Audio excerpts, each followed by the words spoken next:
Unless. Hello, everybody, and welcome to another Crimson Conversation. This time we got Kekai Kotaki. He's a awesome concept artist from ArenaNet.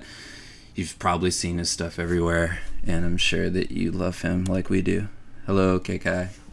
Hey, what's up, guys? We've been waiting for this one for a while. I know you guys have. Finally. I know.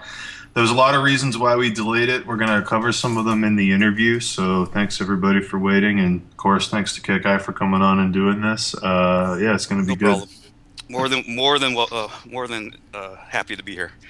Before we start, I'd like to say that if you enjoy the images you see on the screen, you can buy prints from Kekai and support him in his time of need. No, I'm just. If you like this interview and others, buy his stuff. He needs you. No.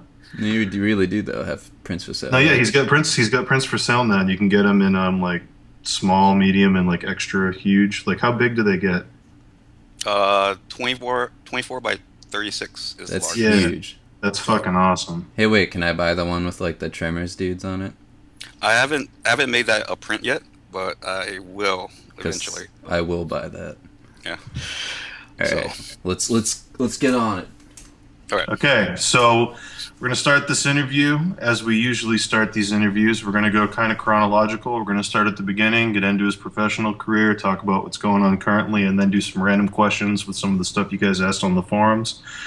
Some of the questions you submitted will be worked in along the way, so if you don't hear the exact thing you asked, don't worry about it. We found a place for it. So, with the beginning, standard question: did you always want to do art, or is it something you discovered later? Was there anything else you wanted to do at first? Well, I have always done art, ever since I was a little kid. But really, me doing art just came about because it was the only thing I actually did, right? I was like, I graduated high school. I'm like, what the fuck? What have I done? Oh, I did art. So it kind of came about like a kind of like desperation in life, where like, well, shit, I guess I have to be an artist now. The only thing. The only thing I did well. It was either that or become like a firefighter or a county Wow. laborer in Hawaii. I love how completely polar opposite that is. Hawaiian firefighter. I like how it's not just firefighter; it's Hawaiian firefighter. Yeah. Oh God! So when you decided to make the move into doing this professionally, was your family supportive of what you wanted to do, or did you have trouble convincing anyone? I know a lot of people starting out, they have a hard time selling people on the idea that this can be a job. Yeah. No, actually, my parents have been very supportive with me. Well, at the same time, they're very they had concerns. Obviously, every parent has concerns when their kids leave off and go off into life, right? But the only thing that they were saying was like, Kekai, we love you, and we support you, and just know that if you go out there and if you fail, please come home.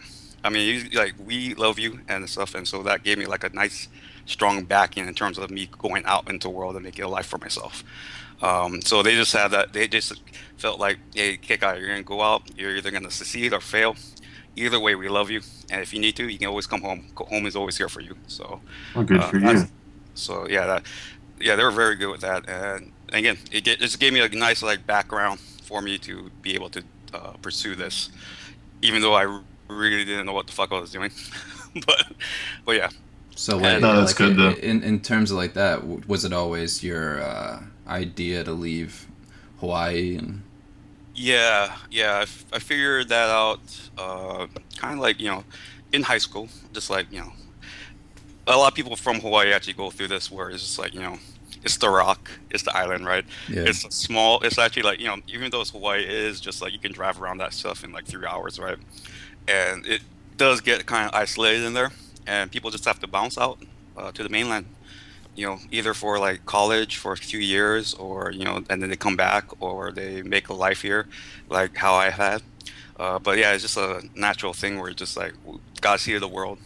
So yeah, Yeah, I mean, a lot of people listening, they might not be like landlocked or something, or they might not be in such a small community as like Hawaii, but it is a common problem with a lot of people beginning that where they are isn't necessarily where the culture is, and even though everything's done online now, do you want to talk about like the struggle of like having to move, relocate, get to a place where it's going to be beneficial? Um, it was kind of easier. I mean, I came up here for art school, so that made it a lot easier in terms of just like having the mechanisms to be able to move there. You know, you come here, you already have a place where what you're going to be doing. You already, like, you kind of like can get student housing, so that kind of settles that, and then once you get there, uh, you find out about the city, and then you understand it, and then you can like branch out from there, and then find your own place, meet people, and uh, and just like get a good grounding of for what you want to do. Mhm. So I mean that made it a lot easier too. So. So, as you just mentioned, you did go to art school. So, of course, we want to ask, where did you go? How was your experience? What did you take away from it that filtered into what you ended up doing? Well, I went to the Art Institute of Seattle, uh, one of the many art institutes. Okay, so I it's the AI schools. Yeah, so I Okay, went there. Obviously, like obviously I didn't really know what I was doing. Artists in Hawaii, right? Uh, fellow graduate of AI. yeah, Notorious. yeah, notorious. You can't re I won't recommend it, honestly. But when I went there, That's two not recommending it. yeah, I can't recommend it. When I went there, it was still a 2-year program, so I got like a associate's degree, and I'm very fortunate. I feel like I'm very fortunate for that because it was before they switched over to their 4-year bachelor's program, which I Mhm. uh, just like a money grab. Just, so so I didn't have to actually spend that much money on it. But what I did get out of it was, again, I gotta repeat myself. I did not know what I was doing or what to do. I played video games. I watched movies. I didn't know what the hell I could make money at art for. And then it was like comic books, and I'm like, I don't like to draw. I don't like to draw comic books, right? I like to draw like scenes and illustrations from like book covers and stuff, and I had no clue about any of that. Mhm. But going to the art school, I managed to meet a lot of friends, like good buddies of mine. I'm still friends Mhm. with even today, and we kind of clicked together. We realized that we were in the shit, and that we found and that we found like the common purpose, right? Band of And brothers. yeah, band of brothers in the shit, just like in the trenches, and be like, oh fuck, dude, we gotta do some work. So like, we gotta get out here, right? Desperation. Saving Private Ryan. Yeah, Oh God. just to get because we recognized that we were serious and that we understood that art the art school is an ecosystem within itself, and that even though if you can thrive in that ecosystem, that doesn't necessarily mean you're going to thrive outside in the real world because Yeah. the real Yeah. world is very very different, very very harsh, and and the things that we did in art school maybe not necessarily the things that would have allowed us to thrive in the school system, but it kind of like it kind of like made us like it kind of helped us when we went out into the world. So, but the thing is, the best thing about it was for a kid who didn't know what I was doing, it gave me a place to like kind of land on my feet and figure Mhm. out what I was gonna do. And my friends that I made there, I'm still friends with them today, uh, and we've all gone on to many great endeavors and stuff. So I'm thankful for that too. So Cool. So I got to ask because Seattle's going to be a recurring word in the interview. Did you just go because you're in Hawaii, you go to school in Seattle. Did you go to Seattle because it was, close distance wise comparatively to Hawaii? Because you ended up working in Seattle as well at ArenaNet. Did you go there because you knew there were jobs there you wanted, or did that happen naturally after you graduated? that happened naturally after I graduated. The reason why I went to Seattle was a good buddy, a friend of mine in high school he was like a year older than me, and when he graduated, he actually was an artist too, and I kind of looked up to him and stuff as like a young kid. He draws, right, and so he left and he went to Art Institute Seattle. So I was like, okay, well, I was just gonna do that. I mean, again, this did not know the fuck I was doing, uh, but also for me, I was like, of course, again, it's close, right? It's still on the West Coast. It's not LA. I don't think I could have handled going to LA that early in my career or in my Mhm. lifetime. Um, and I found that I really liked Seattle. just how laid back, just like a couple notches down on the scale is compared to other cities. Hmm. So I found it a nice, like, comfortable way to like just uh, incorporate myself into like a new scenery. So, and the thing is, yeah, I did not actually know about any of the game industry stuff. Like, I really didn't really get come out here to work in games, right? I only Hmm. found that out after I came here, and then I found out, I'm like, oh shit, you can actually do game art. Oh yeah, so it kind of blew my mind stuff. So That's awesome. so So moving from Hawaii to Seattle, just as a random aside kind of question, how real was the seasonal depression for you? Because that's completely, it's mm, like, sunny and blue, famously sunny and blue skies to yeah, yeah, famously, London overcast every day. Like, did you have yeah. to deal with any of that? Um, Not really. I'm a gloomy, depressing guy anyway. Yeah, So, you are. So, you know, no, actually, well, the thing is, like, honestly, like, the what really bugged me was the cold at first, but then yeah. after, after a few years, it's like, actually, it's not that bad, because then I realized that it gets fucking really bad at other places. I'm like, in Seattle, it like snows like once a year, like once a day, like here. And so I'm like, there's other places that goes. I'm like, fuck snow. How like people live? Like, I'm like, after that, I was like, I don't think I'm ever gonna move anywhere else like further east because I'm like, fuck snow, dude. I know it's terrible. But but no, like, the cold bugged me, and actually, like, where I grew up in Hawaii, grew up in actually on the hillside on the Big Island, in Mountain View, and it's up country, and so on the side of a mountain, and it's a lot there. So Yeah. the rain and the clouds. I mean, I was kind of used to it that. So Okay, so you were always depressed. Your yes, whole life is what I'm taking away. my entire life, Yeah, just one rain cloud. Okay. I was the lone Hawaiian. Okay, so starting out, when you were either in school or when you were doing your first job or whatever, did you ever have to work while doing art? Did you have to put art on the side? I know some fans of yours on the forum mentioned hearing you talk about you had a night job in particular that you've talked Yeah. about. How Well, did you approach balancing that, like with the time oh, demands? okay. Yeah. Well, I was fortunate enough in our school. I was able to focus all on work. But when I was looking for a job, there was a year period after I graduated where we were, interviewing and whatnot, and I needed to pay the bills and everything. I took on this night job, which is actually one of the probably like the best job for me to take at the time, because it was just like low stress. All I did was like it was like I worked at a radio station, Hmm. graveyard shift.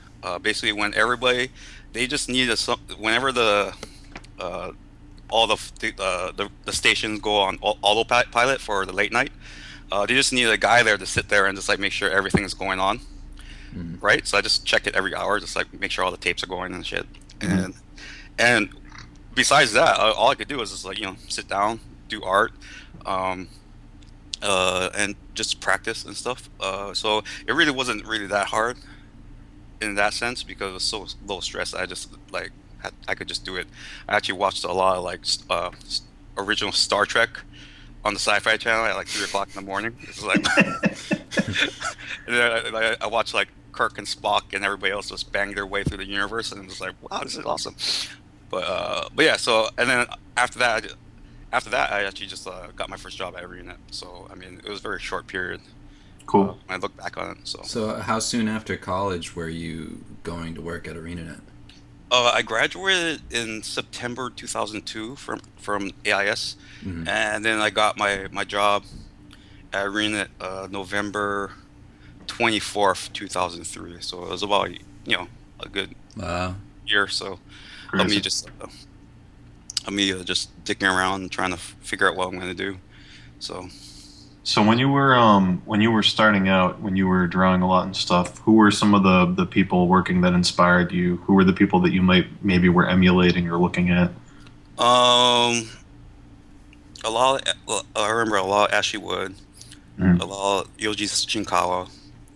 I remember Alphonse Muka was a big one too. Mhm. When I started digital painting, of course, Craig Mullen was inspiring everybody, but it wasn't really him that inspired me to do what I do. It was more like Justin Sweet and Vance Kovacs and their stuff at Black Isle Yeah, really really left an imprint on me. That shit was so I'm like yeah, that's they're you know what I mean. incredible. I mean, there's a lot of artists where you look at it and you're like, that's good, right? And that's great. And that's. But there's very few artists where it actually makes you like, fuck, I want to do that. Like Yeah. really hits you hard and deep. So Plus, like Justin and Vance have that unique ping pong thing where you're like, I love Justin, then Vance one ups him, then Justin oh, one ups Vance, then I Vance didn't one think ups that. Justin, and you're like, fuck. I mean, yeah, it's always was like the two of them, right? So it's like, Yeah, fuck. Jeez. I know. It's so, oh god, they're awesome. Okay, so as one of the most emulated artists for beginners now who are learning and developing, because a lot of people do look to you and emulate you when they're starting out. I'm so Um, sorry. you you you maybe just kind of answered this a little bit, but I don't know if you want to expand on it. Was there anyone that you were emulating as you were developing? Like, was there ever any point where you were like, I need to be more like this guy to get better at this? Like, were there specific artists you were using as kind of stepping stones? Again, just a sweet Vance Kovacs. Yeah. They re-inspired that the painterly looseness of things. I always enjoy that. Um, Other things. Trying to think of. Not really. Try, my boss Daniel Dochu plays a huge role in my artistic career. Yeah, he's Actually, awesome. yeah. Especially, well, not really. I mean, we do both have that, edgy kind of a dark sensibilities, right? But Mhm. really, what he did inspire in me, and like in terms of like all my shapes, all the open Yeah. space, right? He does that fucking awesome, and I've drawn so much from that. Not even him like talking about it. It's just working with the guy for 8+ years. It's just like that's taught me so much about like how to operate in space, Mhm. how to make things giant, like size scale wise. Yeah, we're gonna. Yeah, that's actually that's a big question later, the Yeah. size thing. Okay. Yeah. So that's a comes from a lot from Daniel, and then also like we're just working in because of my background at ArenaNet. How I was like I went from like the probably the bottom rung of like a 2D artist. I mean, I was a texture artist, but I didn't texture like characters or anything. I textured the ground. I painted the ground, like dirt, grass, dirt on grass, snow, rocks on snow. That's what I did. So it was like really like the very very beginning of it, right? I couldn't. I wasn't even doing icons. How like long did you do that? I did that. I must have done that for almost year and a half, almost 2 years. Wow. Wow, Uh, that's and then crazy. like, and then I was moving, and then I moved my way up. I was able to do some icons, and then I was able to do some. Then I started doing some concept work. Very because we had a break after Guild Wars 1, and they get allowed everybody, all artists, to like throw up pitch out ideas, and I that was my first break when I first got noticed. But yeah, so while I was doing that, I actually learned a lot of things about like how to express ideas, right? About Hmm. having different sets of skills for different needs. Mhm. Like whenever when I do a character, when I just do a character design, I don't do fancy poses. I don't do any of that because it's mostly just about the armor. It's like the armor, the costume designs. I don't like to mess up with the poses and everything. And it's just like white background, nothing, nothing.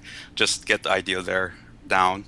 Mhm. I also realized that I needed a finishing technique in terms of like you can be loose, right? But you have to be able to like render stuff out. So I realized that early on. Uh, and those things just kind of came about naturally about me just working for so long. So Well, that's cool. So you had a natural evolution through the company.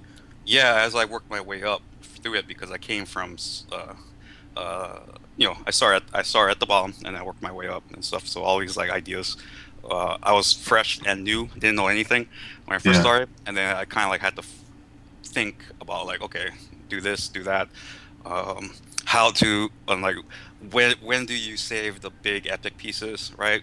and when's a more just like down to earth like production. So the difference between pre-production and production was something I found out naturally. So So, like, how long of a time did it take to go from, bottom tier at this company to one of the big three, which is, you, Daniel Dosiu, and Jamie Jones? um, let's see, if I worked there maybe 4 or 5 years maybe. Okay. So, because at that point I became lead. Yeah. At that point. So for Guild Wars 2, and then once I started working on Guild Wars 2, I feel that's when I really took off. So So, what was it like working alongside some of the big, most talked about people that were there? Because, I mean, like, when you think about ArenaNet in particular, the focus is really on the art, whereas in other companies, it might not be so much. So, I mean, you've got, like we said before, you got Jamie Jones, you got Daniel Dosiu, yourself. Like, how was the working relationship with the two of them? How did it affect your own work? Like, what was the give and take in that kind of environment? um, it was awesome. It was amazing. I mean, I still remember our best. I guess our best incarnation was Doug Williams. Dougbot was our lead, Oh yeah, but Dougbot. so and then it was Jamie Jones, Matt Barrett, and myself and Daniel as our art director. And it was Yeah, just it was just the five of us in a room. And I think, man, we just learned so much. I learned so much. I'm not too sure if they learned anything from me. But I learned a lot from them because I mean, if you looked at all five of those guys right in that room, we all had our own thing, right, yeah, which was amazing. Where like Jamie painted like Jamie. Uh, Matt did his like computer human computer thing where he's just like sketching stuff out and perfectly. yeah. He's Me, crazy. yeah, me and my spikes and fire and stuff. Doug had this like really like humorous sensibilities that really kind of calmed a lot of things down. And then there was Daniel doing his like grandiose ideas and stuff. And it was just a great mix. And you can just look at every single like just turn your head around and just like be like fucking amazed at what somebody was doing, and it just leaked into your work. And the thing about Daniel always like Daniel always loved that respected quality of artists. He never tried to change an artist, but so he loved the diversity of like of artistic like sensibilities, and he never really tried to change anybody. Um, So he wasn't yeah, trying to like unify and do a no, style. he actually kind of liked everybody just to do their own things, and his job as art director was tying that into the game at the end.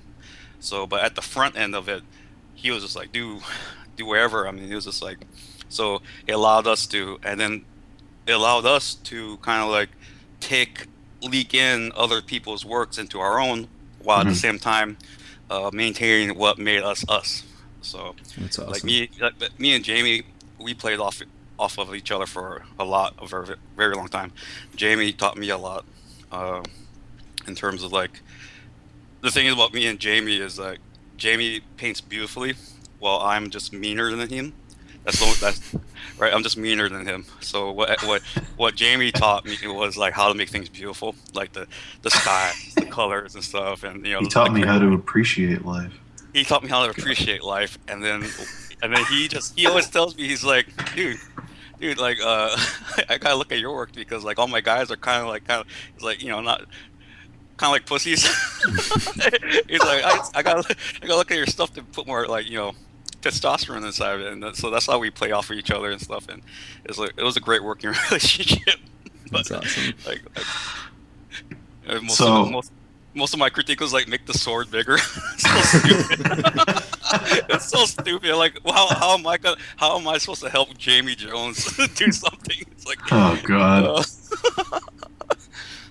So, like, for anyone listening who hasn't worked in a studio before, wants to work in a studio, obviously we're talking about a very different environment than most studios because, like you just said, it was a lot freer. They focused a lot more on personal identity with their top artists instead of focusing on like a design document that everybody had to follow. So, can you talk maybe, because I know you haven't worked in other studios and stuff, but can you? I know you're familiar with it, so can you talk about how like the creative pipeline's different at ArenaNet from other places? yeah. Well, yeah. Again, like I haven't worked at a lot of places. I haven't worked at any other place, but all studios kind of are different. Some are more production heavy, where they're producer driven, whereas like a producer has a spreadsheet, and that spreadsheet dictates your next 3 months to an hour, right?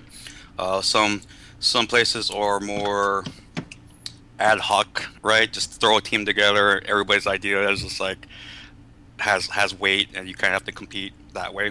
Mm. At ArenaNet, it was more, yeah, definitely more free. I guess you could say it. Working on MMOs are gigantic projects. The amount of work that goes into making an MMO is insane. So trying to have a schedule never really fit the bill, right? Stuff just pops up. There was always too much. There's always stuff happening, so you can never really schedule something out. Like, okay, like we're gonna do this. Well, this popped up that we need to do, right? And so it was like a really like kind of like on your toes. When I was a lead there, I really kept everybody's flexibility was my thing. When I was lead, when I was scheduling out people, flexibility, making sure I could move the guys and make sure, and also since there's so much work, right? People get tired, so you have to like switch it up, which is actually kind of nice because there is so much work. You can always switch things up, but man, you can just have somebody work on armors for years and not be done because in MMO, I mean, it's really just like if they can make it, it's going in the game, man. It's like it almost gets to the point where it's just like the only reason why it doesn't get in is because you run out of resources. Resources play a big part in game development, and sometimes it's just like that's the only reason why it doesn't get in. And the thing is, so that kind of affected it. So it's like if you can draw it, you can do it. And the thing is, like even though like all the artists have their own strengths, right? Mm-hmm. Like maybe leans more towards like the environments, the landscapes, or like a little bit more character driven, or like prop design, tech ID stuff. Everybody has their own strengths, but we always kind of like feed people like different things, throw them like a curveball here every once in a while. Like, oh, you've only done characters. Hey, try this environment out for really quickly, and just try it. Just because like whatever you have, I mean, we're either going to fix it or one of the other guys are going to cover for you because the thing is we pride ourselves as being a very strong art team and stuff. So I'm like, dude, just do it. If not, then I got your back and stuff, and I'll just come in afterwards and just don't worry about it. But the thing is, it's just to give the artist like a feeling of just like, okay, yeah, I'll try that, something new, and even though there's always pressure, just that it's the good pressure in that I want to try to do something good, but if I fail, it doesn't hurt my job.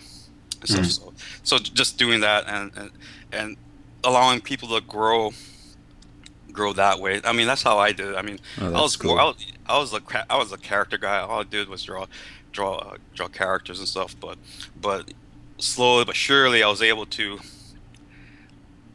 like meld landscapes into my paintings, and it that kind of thing like defined my style, because I was like, oh, all of a sudden like trying to think of a landscape became way more easier when I put a character inside of it, and I could like play off the character off of it, and then all of a sudden that was like a epiphany and stuff. So, and then all of a sudden like that like the compositions,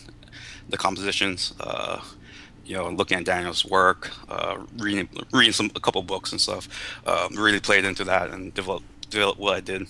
So, but yeah, but again, getting back to the question, but yeah, it's a very, very loose system we had over there. But well, that's cool though, because you create an environment where you're willing to let people take risks and make mistakes, and I mean, I think definitely that's the best way to go about it. Yeah, I mean, you can't argue with the results. I mean, everybody knows the company for the art, and as you just said, that's because it's a very free system of development. Yeah.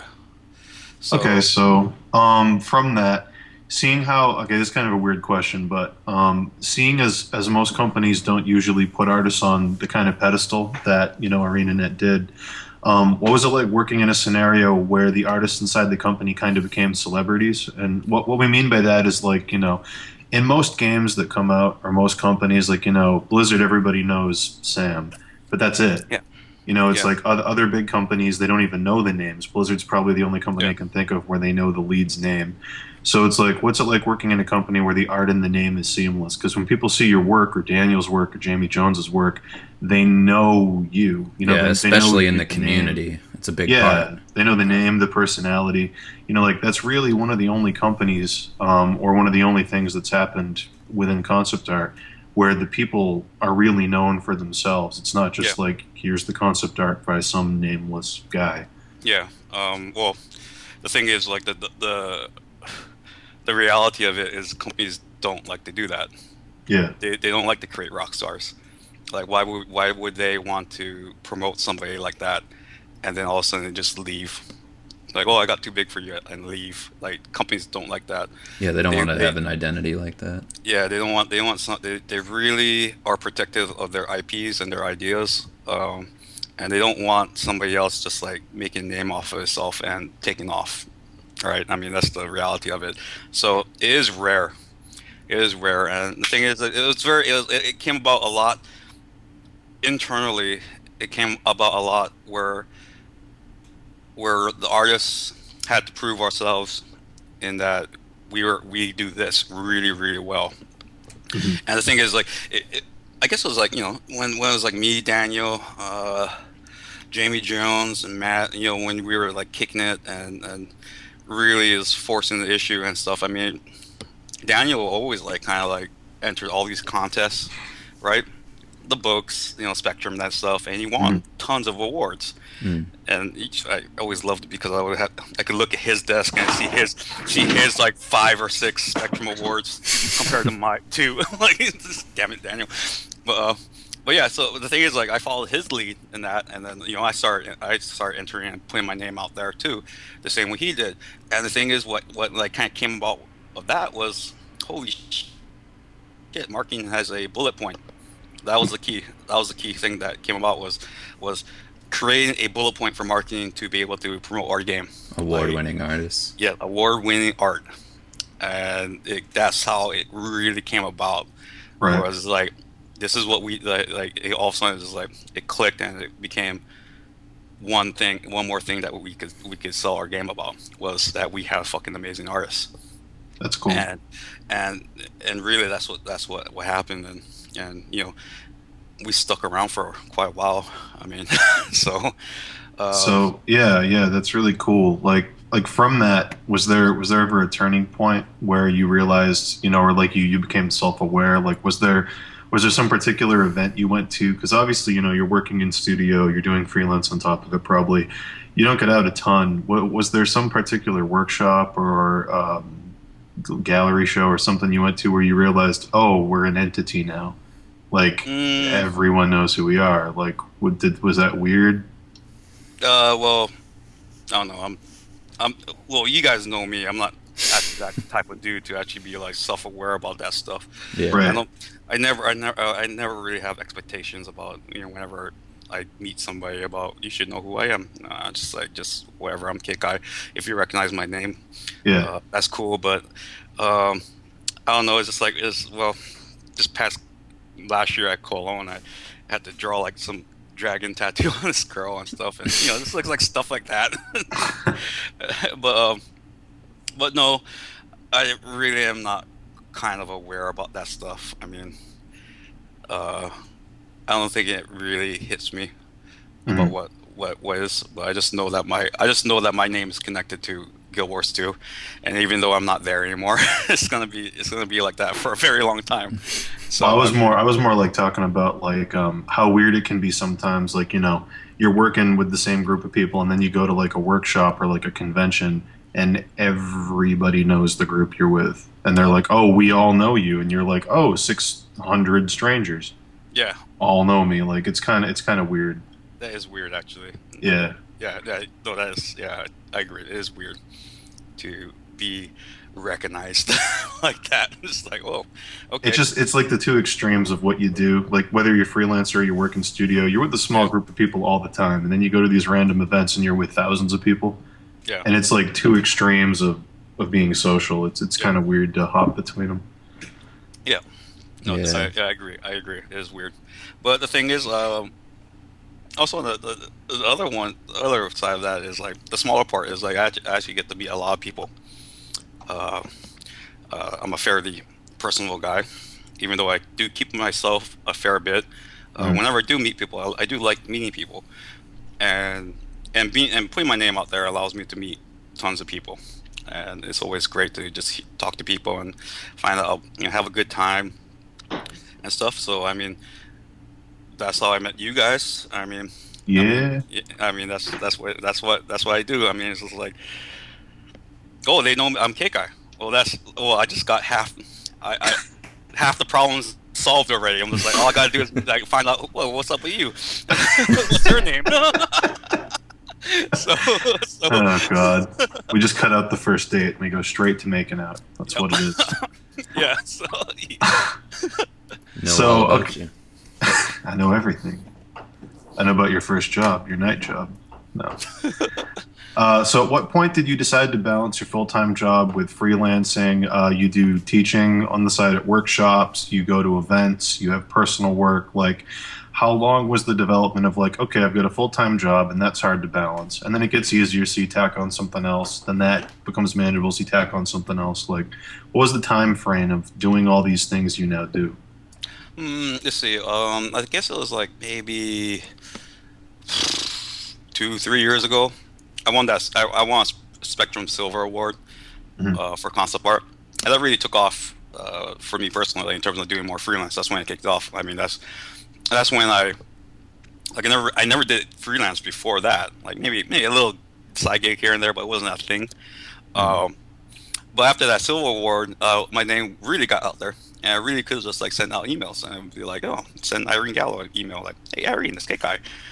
You may have saw my piece. I was wondering if you have a book cover for me. And then she was like, I love your work. And she gave me a book cover. And then all of a sudden all of a sudden I was like, oh, I got a book cover. Oh, I got this another book cover. And like, oh, I'm gonna go to this event. Oh, they're flying me out here. And it was kind of naturally like that. I mean, I learned really fast you have to kind of like deal with time. Mhm. like Mhm. the I think a lot of people don't realize that you have to turn it on and off, right?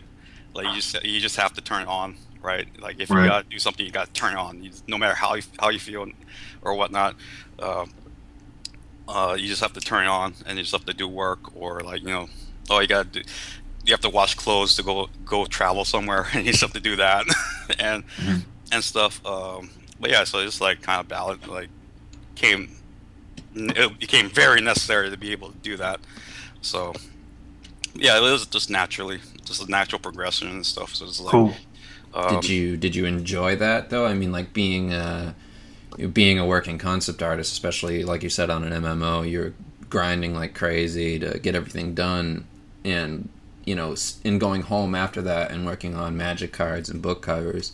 Was that enjoyable to go home and do something different, or was it like extra work? it was just all work. Yeah. It was enjoyable. I love drawing that stuff.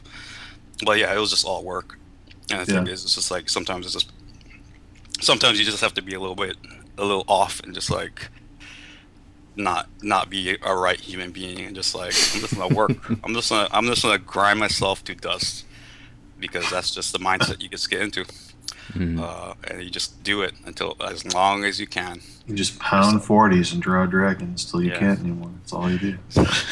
All dragons. So again, is it one of those things like we talk about this a lot in Crimson Daggers, where it's like inevitably the more you do, the more you will do. It's like the time will expand and you'll fill it with more things. The busier you are, you can always do more. Yeah. You get faster. So that's cool. That's cool. Yeah. So this is something I'd like to ask. As one of the most active, instructors at conventions and workshops and stuff, obviously you're a very personable guy. You're very good at talking to groups and really leveling with people about how things go. Is teaching a big part of what you'd like to continue developing in the future? Because I think it's very informative for the people that do get the opportunity to listen to you at these events and stuff. Do you enjoy doing that? Would you like to expand on that? Um, well, I do enjoy communicating with people about it. I'm not too Yeah. sure if I ever really want to teach. Teaching like implies like a more structured type of thing. Mhm. I'm not that dude. I'm not gonna make a course curriculum. I'm not gonna organize my thoughts into days of like or week things where we're gonna work on this today, or we're gonna work on this today.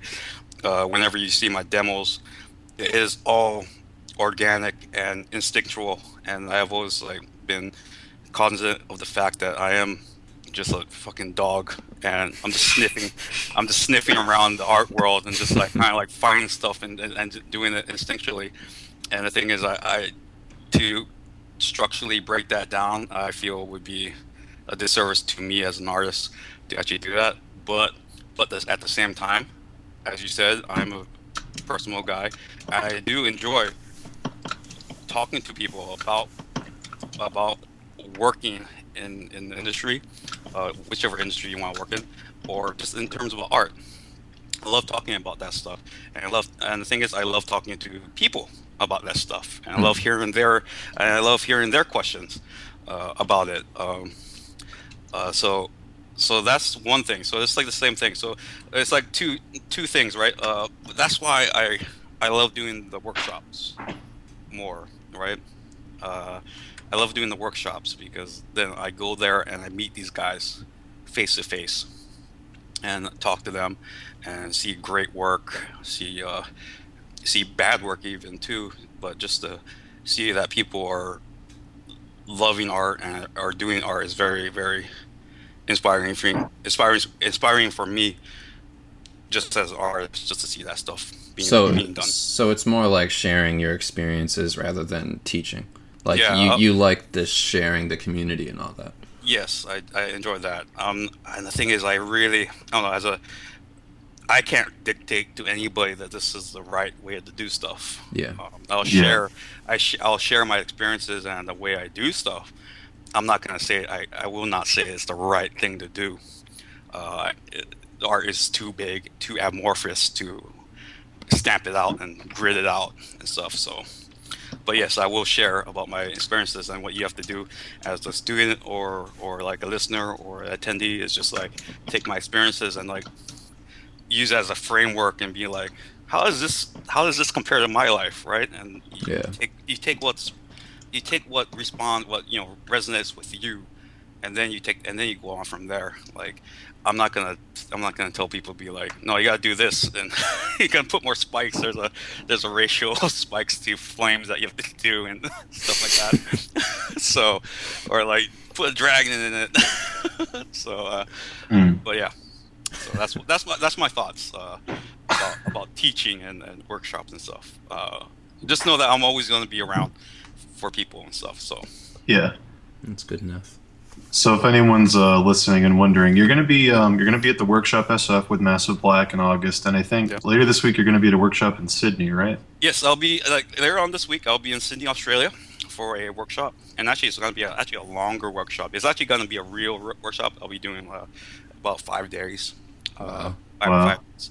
So yeah, I'll be doing that, and then yes, I'll be at SF Massive Black workshop in August.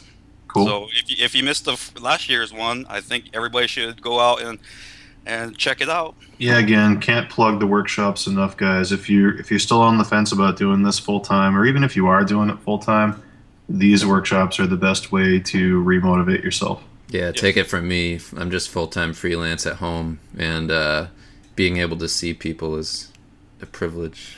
Yeah, it's like-minded people, you never meet those. Yeah, It's especially crazy. in art, if you don't live in like an art kind of community where people My work. God, it's so worth it. I Yeah, still it's yeah, I awesome. still remember going to my first Massive Black workshop way back in the second was it the second workshop, the first one in San Fran. Yeah. That was awesome. I mean, it's worth it to go just for the people, and then you get instruction on the side. I mean, it's just great. It's just great. Just Yeah. go. met some good friends of mine when I first went to that San Fran workshop. Kent Remillard, Patrick Matthews, John Flores, and yeah, we're still friends to this day. So it's a good place. I mean, it's good. It's a good place to see community and make friends, and and can't really pimp it out any more than that. I mean, What we're trying to say is, if you go, I'll hug you. I'll hug you and I'll blow in your ear. Just walk up and say, "Hey, you promised you'd do this," and I'll go, all right, man of my word." okay. So let's get into the current stuff. So I'm just going to get All this right. out of the way because I'm sure people are wondering who are listening. Some of the audience listening to this live or on YouTube might not know that last week you officially announced you were leaving ArenaNet to pursue other things in your career. Yeah. Would you like to announce where you're going and explain, how that change happened? Yeah. Uh. Okay. So I left Arena last week, and actually my next stop will be I'll be working at Bungie. Bungie. So, Bungie. So so Hey. thanks guys. So wait, is Support Jamie you. I support Jamie you. still at Bungie? No, well he has a pretty lax contract with them. Okay. Uh, so so he's actually down in Pasadena right now, I believe, working on movies and stuff. So Awesome. yeah, so he has a very very They're awesome like, schedule. please Yeah. stay with us. Please get. We'll do anything. We can do Whatever, anything. So. whatever you No, want. yeah, but I'm looking forward to working at Bungie. Again, like I have one of the reasons why I kind of left ArenaNet. I don't know if you could tell by the letter is just like one. I don't think I really spoke about this, but in terms of my career and stuff, I've only worked at ArenaNet. Like Yeah. I've done a lot there, but it's only been that, right? And Yeah. one of the things is I wanted to go out and experience more, work at different companies, work with different people. There's the world is too big just to stay at one place, and I felt like I mean Bungie was like almost seemed like logical just because of how, for one thing, it's close to home. I mean, the drive there is the exact same commute I drove to Arena basically. So that thing was a very played a part in it, and just the people there. I know a bunch of the guys who. Well, the thing is, like, yeah, I know a bunch of artists, so I knew a bunch of guys who were working there already, and stuff, and the company is just great and stuff. But yeah, so I'm looking forward to it. So Cool. Well, that's cool. I mean, but that you hear that all the time. I mean, like, you can't just stay in one place. And I know some people may, feel like such a big part of Guild Wars that it was gonna leave, but they don't think about that it's like a person. You Yeah. know, they're like, if they have like a fandom about it, but still, it's you. I mean, it's like guys who work for Marvel. They get to a point where like Marco talked about this when we had him on, where like you get into a place where it's like all of a sudden most of your portfolio is just that, and it's like to not expand beyond that is it's just sort of a detriment over time, I would say, anyways, in my opinion. Mm. So yeah, yeah, and that was like the other thing was like between like being safe in Arena, because I could have worked on Arena for years Yeah. more because but it's like the difference between being safe and doing the adventure about being out on my own, not having that the name of that company and the franchise behind my back, just trying to make my way through the world by myself was something that really played a part in it too. So Yeah, Wow. we were reading too that on the forums and stuff. There's a lot of support for you just going out and doing that. Yeah, it was Yeah. overwhelmingly positive. yeah, I was really I was really glad to see that, because I feel like, man, I did a lot of work for Guild Wars 2 and stuff, and I don't know if anybody can really ask me to do more. Right. No, but I mean, you definitely left a awesome, So- legacy, if I can Yeah, say that. it was I mean, Oh, go ahead. Oh, well, I was just gonna say, like, when I was talking to everybody about leaving arena, it was just like, yeah, everybody really, a lot of people really understood. So, so I was very happy, and I'm very sad about leaving arena, but it was just something I had to do. So, So I mean, like, this is it's kind of a weird question. If you can't answer it, that's fine. We understand. But you were talking about when Guild Wars was developing at ArenaNet. Daniel and Jamie and you all had a lot of freedom with the style and stuff, and you're moving forward. And it got a lot of attention. It was very successful. People really liked the work. So now that it's kind of its own standard, and you're yeah. moving on, do you know how they're going to handle the art direction from here on out? Are they going to ask people to emulate you, or are they going to do the same thing and be like, well, we need a new up and comer to kind of I define it? I feel like me stepping away creates a vacuum, right? Yeah. It will be filled, and the thing is, it just forces everybody there to step up and stuff, and we do, and there are still very talented artists there. I mean, the team is very strong, even if without me. Uh, and the thing is, also the mechanisms are left over for somebody to take their reign. I mean, the entire thing is just like built for promoting artists. So Right. so one legacy of mine is just like, hey, if you want to step up, you can take the reins too, because that's what arena does. So I'm not worried at all.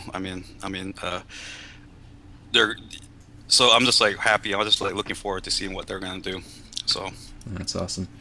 So, like, ideally, I mean, I'd hope that in the same way that they let you do your own thing, they'll let the next guy do his own thing. 'Cause, I mean, as much oh as yeah, we love your style, like I hope so it too. would be cool if the company would do that. I hope so too. No, yeah, I hope so too. Uh, it'll be great to see actually, because we do have again the legacy of, like, back in those days about, with the five of us, our team is still based off of very very diverse styles, um, very very diverse styles. Mhm. So no, it's definitely gonna, yeah, I can't wait to see what happens. So it'll be cool. That's Cool. awesome. So, we can't talk about what you're working at Bungie. Nope, I'm It's a just yep. secret project. Yeah, you We can't can't Just talk tell about. us. I can't I can't What I talk about it, can guys. say, I'm working what on I can, Bungie. I can say it's a secret project, and you can all speculate. So go Start crazy, speculating. go Oh crazy, no! go insane, speculate. Shit. Fuck! I'm gonna get email from the PR guys from Bungie being like, "Kekai, what have you done? Like, what have you said?" No, you didn't say nothing. What I can say is that they took a lot of cues from a kid in King Arthur's court, but the kid Oh, is Master Chief. No, I'm just kidding. A lot of time travel to medieval Europe. No. So okay, Master Chief and Midi. yeah, he fell into a time portal. That was what the trailer was. Forget Oh, about that dude, big like, it was a time yeah, portal. He's fight, going back to King Arthur days. he fights an alien dragon. That'd be awesome. You might go back to ancient Egypt too. I don't know. There might be some time hiccups. But hey, no, I'm just lying now. I don't want to get you fired. So My career at Bungie ends as soon as it starts. Dan Warren killed my career. No. So a lot of people were asking on the forums, and we're all interested too. At some point, because we've seen your personal work, would you ever consider, or would you ever want to develop your own IP, or is that something that seems like something forced that you might not want to do? Oh, the idea is there. There's themes and everything that I could always take on and really expand on. Right. But it's always difficult for me because, like, even though I do have all these themes and everything, I do kind of jump around from idea to idea. Yeah. Right. Like, it's always the creation of the idea. Like, one minute I'm drawing like some sort of gas mask dude riding a dragon, and then the next I'm be like, I haven't drawn cowboys and sandworms for a while. I'm gonna do Right. that.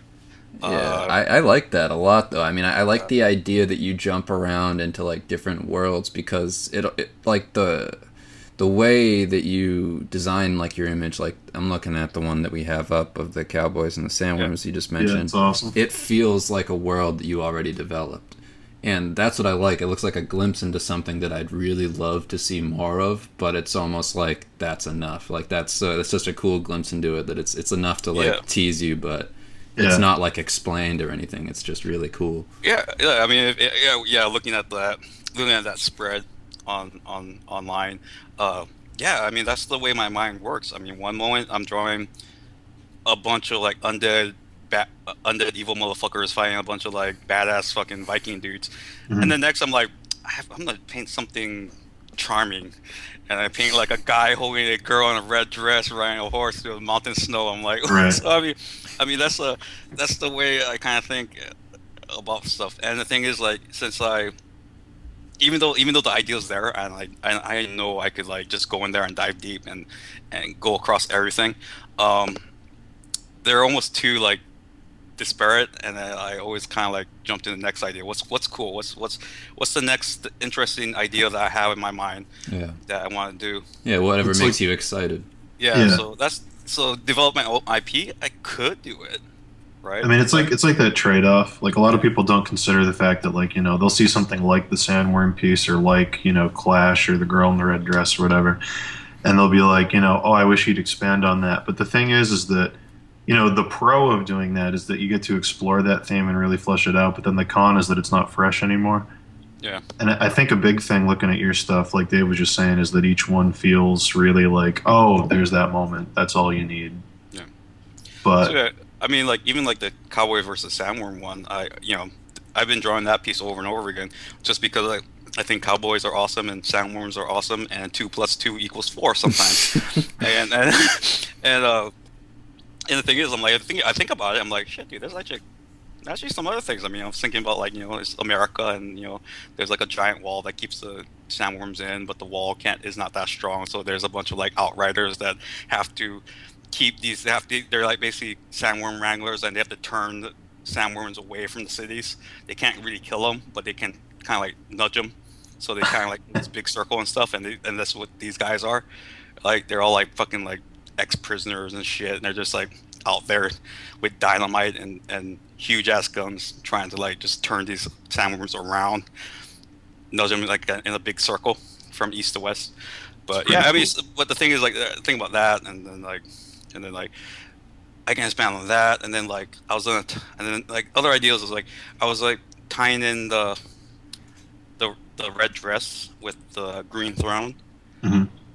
where I was gonna tie them in terms of like the girl in the white dress and the woman in the red dress, they're sisters, and actually the white dress woman is actually like the green throne is like spring, and then Mhm. she's actually, and then the woman sitting on there is actually winter, and Oh, and, okay. and the entire storyline is like replacing her and making things right again. And then the sister in the red dress is actually supposed to sit there.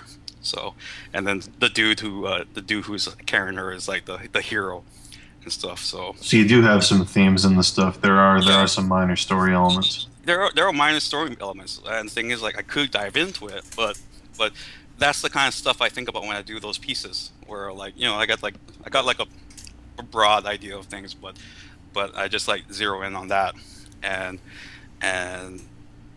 that's the moment I create for that, and then it's often a new piece.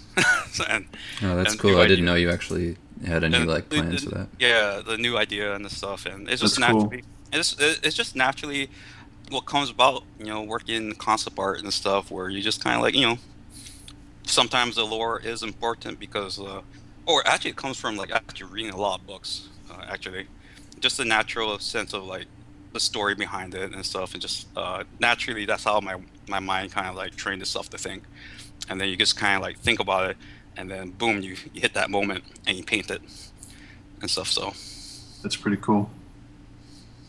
Yeah, especially I'm looking at the one with the red dress now. If you just made that guy Fabio, that could be a romance novel cover.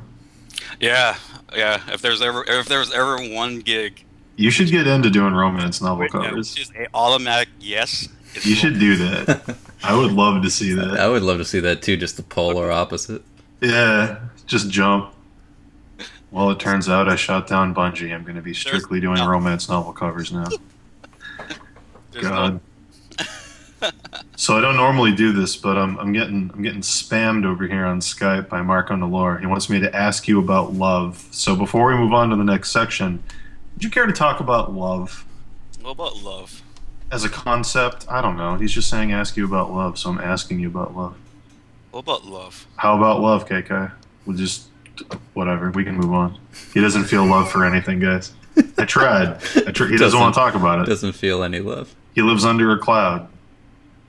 Dude, it's like overcast and raining here in Seattle, and it's June 26th. Like, He's Winnie the Pooh's sad friend Eeyore. That's what it is.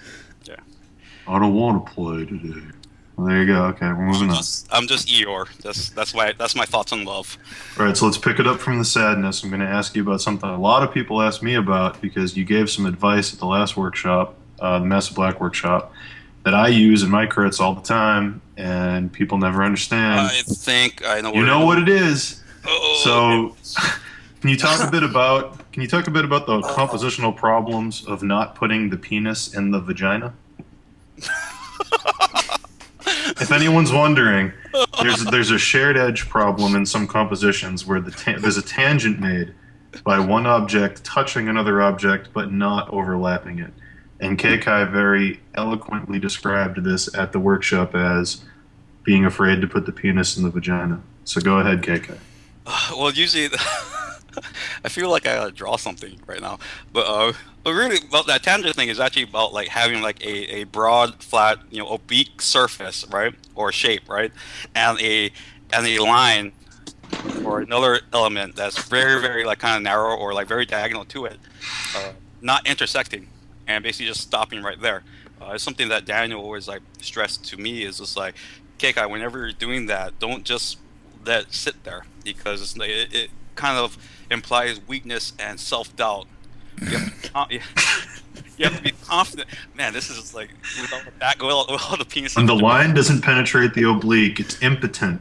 Yeah, it implies like you lack confidence to be is safe, right? You're not actually doing anything. It just creates all these like tangents and everything. It's always better to like overlap it and create interest and confidence within yourself that you can just put something over something. Penetration. Yes, and the thing that actually a lot of work is like whenever that's actually one thing in my work where I actually do try to be constant of stuff, be aware of is whenever I see something that's kind of just like nudging it, I always try to make sure I put something over a shape, right? Overlap is very key, and that's all the penis and vagina talk is. It's just overlapping stuff because That's all it is, guys. Because as an artist, you will sometimes see people just like render out something here, and they render out something here.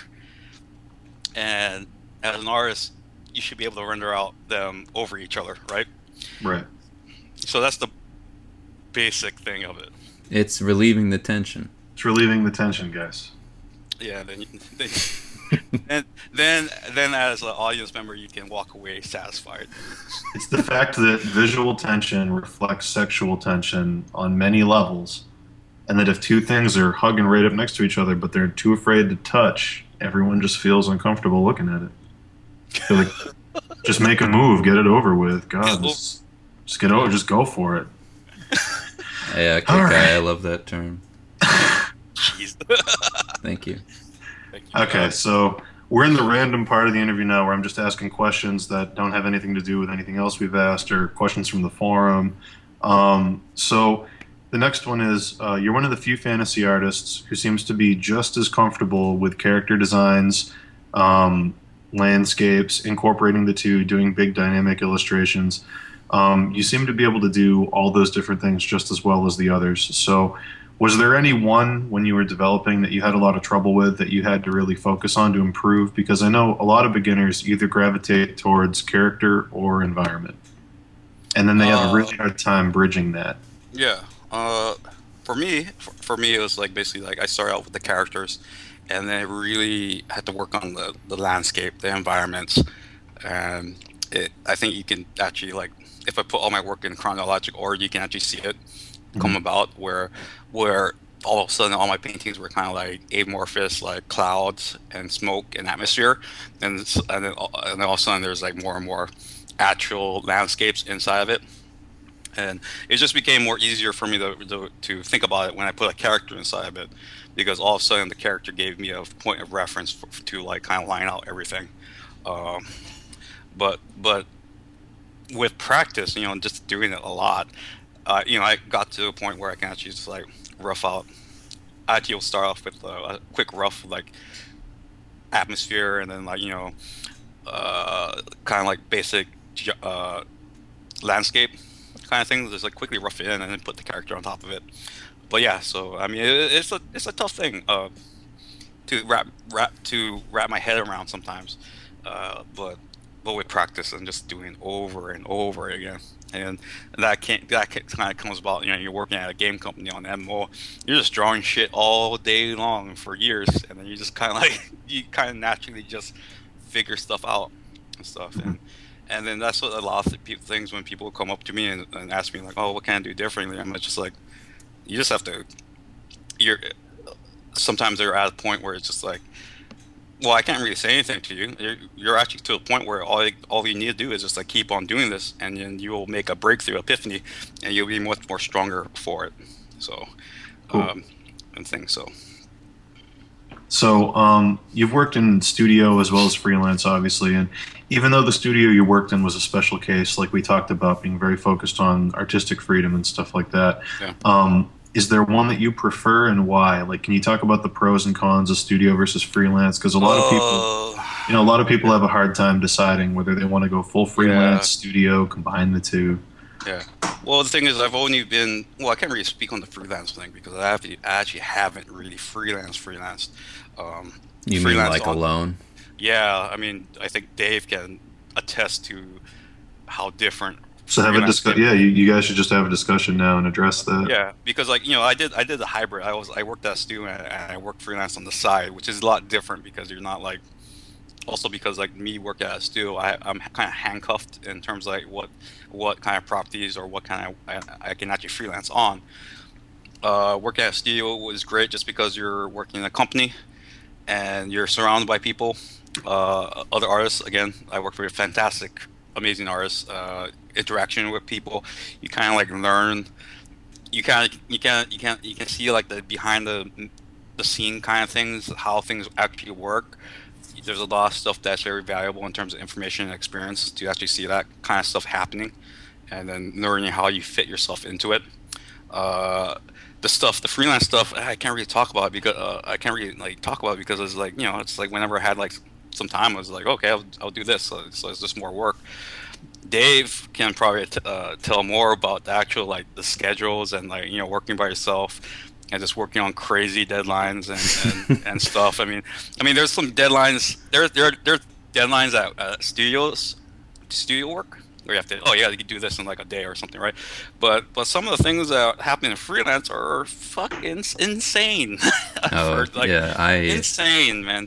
Have you heard stories? I've done full advertising posters in 24 hours. I'm gonna grab some water. Keep talking about the two. Yeah, I thought Dan just fell down a mountain. No, that was my chair. Everything in my apartment's magnified like 300%. But I'll be back in like a minute. Also, too, like the money thing is actually something, right? Because like you're freelancing, so when you're not working, you're not making money. Well, I mean, in my opinion, freelance can be more lucrative than any full-time position because you sort of dictate how much you do, when you work, and what you work on. Well, I'm trying to say is that when you're at a full-time, I totally agree with this. Are you talking more in the lines of like, if there's nothing, there's nothing? Yeah, I mean, if you don't have a contract, you don't have a contract. Yeah, right? But that was always the thing for me. For me in freelance, it's always about. I'm not saying that that's the bad thing. I'm saying that you kind of like. You kind of the issue, like this is what Daniel said about working freelance, is just like he started counting the amount of minutes he is because it's like, oh shit, I can be making money right now. And the flip side of that was like, oh shit, dude, I'm working, I have to make money because as soon as you're doing work, that's dollar bills. Well, I always treat, I mean, just as a general thing for anybody doing freelance, is I always treat those moments as sort of like a awesome window. Like I know now in my career it's different because at this point there's not really a shortage of work, and I'm really happy for that. But whenever, even back when I was doing nothing, it was all about, you treat those moments not as sort of a place of anxiety of being like, I don't have work. You treat it as a moment to do something else for yourself so that you can get another job. So all those opportunities I take to do something that will further promote me, and I make a real conscious effort to do something that I know people will want to see. People who like mock, or like I've heard people like laugh at like the idea of doing fan art, but that's gotten me so many jobs with companies. Be that in film and video games, where they just want to see your own interpretation of what they do, so that comes off in that way. And I use all those opportunities to do something like that. And I've never really like counted the time. You know what I mean? It's always been about like each thing is an opportunity, and to not treat it as a negative. Yeah. Ever. Nope. So I mean, freelance is hard though. Yeah. I think it was, studio work. You're always just in a company and stuff. So, freelance is way more lucrative than any sort of like single job you can ever take. So, but that being said, it becomes a huge chore to have to constantly promote yourself, being unattached from anything really, and being on contracts where sometimes your work doesn't come out for years, and all of a sudden when that comes out, it's no longer a reflection of your current level, and you don't even use it. So it's all about in the moment. What are you doing? And then you don't get paid sometimes. Yeah, and in the beginning you work for a lot of unreliable people. Yeah. Or then they're like, well, you did the work in July, but we only pay in January, and you're like, oh. I've had that happen to me. I've had people be like, hey, yeah, we sent out the checks, and then they're like, oh, you know what? We actually didn't even file that. Like 3 months later, when I thought I was supposed to get paid, like starting out. It's crazy. Yeah. It's a crazy world. Hey, is the interview going to be available for replay? Of course. Yeah, this will be on YouTube, and you can watch it on here as well. I'm not taking questions from the chat, but I know that's something everybody always asks. These are always put on YouTube on Dave's channel. Yeah. So, do you guys still want to keep talking about studio and freelance, or? I mean, only if you have questions for both of us, because otherwise it's just us talking. Yeah. No, that's cool. We can move on. All right. Okay. So another question we had on the forum. This is very specific to a lot of the work you do, so this is cool. Many artists, fans of your work, stuff like that in the community, really admire the fact that your work has a sense of scale. You mentioned this earlier. We talked about it. You're mixing in like these crazy huge monsters and these giant like epic beasts and stuff. Yeah. And like, you'll put the smaller heroes in the front and stuff. And you make these very dynamic compositions where it's, very much about small versus large, things descending in space, stuff like that. How did you get into that? Like, what's your approach when you go to scale as a compositional element? How do you balance all those things and make it work effectively? So, like, the problem you would normally face, somebody trying to do that, is that the big thing would overpower everything else, and then it unbalances it. So, like, how do you go about that? Okay, so I learned a lot from, as I said before, I learned a lot about this from Daniel Dolchu. Not really him explaining this to me, but was just watching his work and watching like how he handles things for years, and it just kind of leaked into my way. One thing that's really kind of key is my use of I use a lot of atmospheric perspective. Yeah. Right. I actually don't know perspective at all. but so like when all you have is a hammer, so I use atmospheric perspective a lot, right? Just the depth of things, right? Depth is important within it, and also contrast. Like I can drop into blacks pretty easily, and still make a lot of things read just by the way I just handle all that. The contrast within things. Sometimes I was never really subtle with that kind of stuff before, but it kind of helped just like to pop stuff forward because it's so like just like again working within like that silhouette and everything. and just pop it forward just by using those two things to actually like create this sense of dynamic scale. And also like you have to control your camera fairly. I don't really do things too crazy, right? I never really go like extreme, right? It's always it does have like when I put the camera on the bottom shooting up, it does have that, but it's not going to be like some weird like fish eye kind of thing, and Right. ever. It's always going to be like very kind of simple, and like fundamentally it's just simple stuff, really, just because, and that just helps viewers just like read into it easier because it is just there, um, and impacts them just that much more because they can read into it. And that was always like one of the things where, whenever I was doing these pieces for reading it, it's just like, fuck, I just have to, I'm gonna sell this idea, and I'm gonna sell it, and the way I'm gonna sell it is like, I'm gonna Oh, put, Kekai. Hold on, the quality's Turning dropping. into a robot all of a sudden. It's Skype. It's not live stream. Yeah, I know it's Skype, but I think we just have to wait a second. Keep talking, KK. okay, Oh, that's better. It's better now. Yep, there you go. alright. Well, so the thing is, like, to sell that idea was just like to put like the hero fighting the epic beast, and it just kind of rolled like that. Um, but yeah, atmospheric perspective, contrast. Um, Again, the overlapping penis and vagina. Got to put those over over each other, right? To create that, give yourself the opportunity to create that depth. Because if you don't do that, if you just put one thing here and one thing here on one side, and they're not like overlapping, again, it's a very very simple fundamental like design concept. It just doesn't, it lacks impact or interest.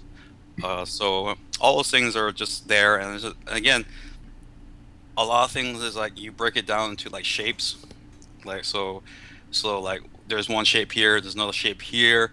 How is it, like how like, and then you kind of like, you ever seen those like, if you remember back in school with all those like the graphic design things about like, you take a really dark circle, it's small, but then you put like a very huge circle, but it's kind of like a light gray. They both kind of like match each other because they kind of like, the concept is like, this has this much things, and this has this much, it has the same amount, but it's more dispersed. Right, right. It's about like relative weight versus value, Yeah.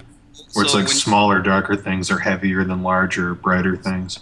so it's taking that concept and just like applying it to those works in terms of like, if making them have the same amount of weight in terms of interest, what's going on, but you do that by playing off of different things, um, which is like why I love composition first, and then you kind of use all of these.